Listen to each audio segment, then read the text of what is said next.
This is our protagonist Simon. He is played by Christopher Nutter. He is the main male in the film, and he falls in love with Lola, our femme fatale.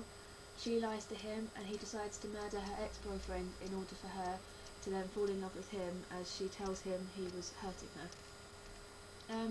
He is always dressed in some sort of suit or smart clothing to reflect his powerful and authoritative character. He's quite lonely.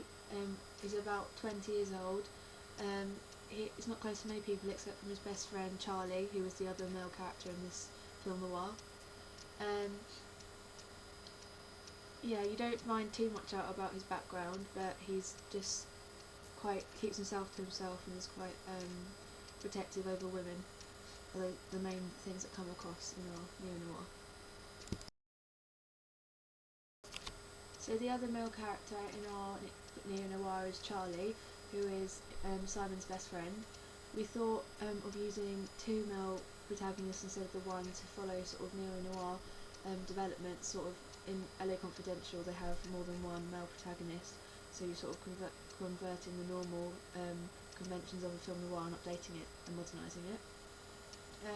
So yeah, he's best friends with Simon. He's still quite young as well, I'd say 20s as well, and naive. Unlike Simon, who keeps him in check, so he's not as in control of himself as Simon is. You'll see in the second scene, the fight, that Charlie stops him from trying to kill another man, as he knows it's wrong. So he also, like Simon, falls in love with a woman who we find out in the end is in fact Lola as well.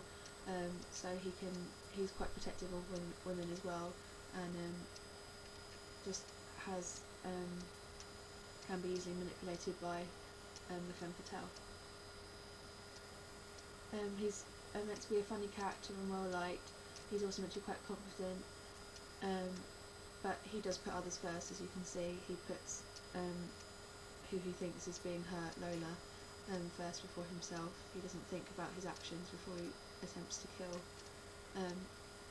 another man just on Lola's words, and this is also the same for Simon, so it shows you how she's able to manipulate more than one man.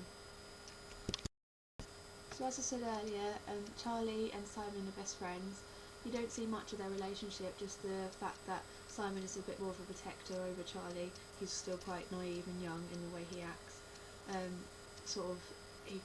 There's a scene where they argue over what they've both just seen, as Charlie accidentally kills another man. And again, it shows sort of the power in the wrong hands can be deadly.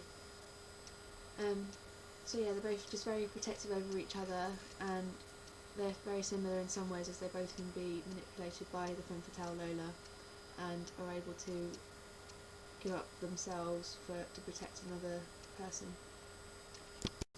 And the final character in our film is the traditional femme fatale, and she's played by Hannah Reynolds.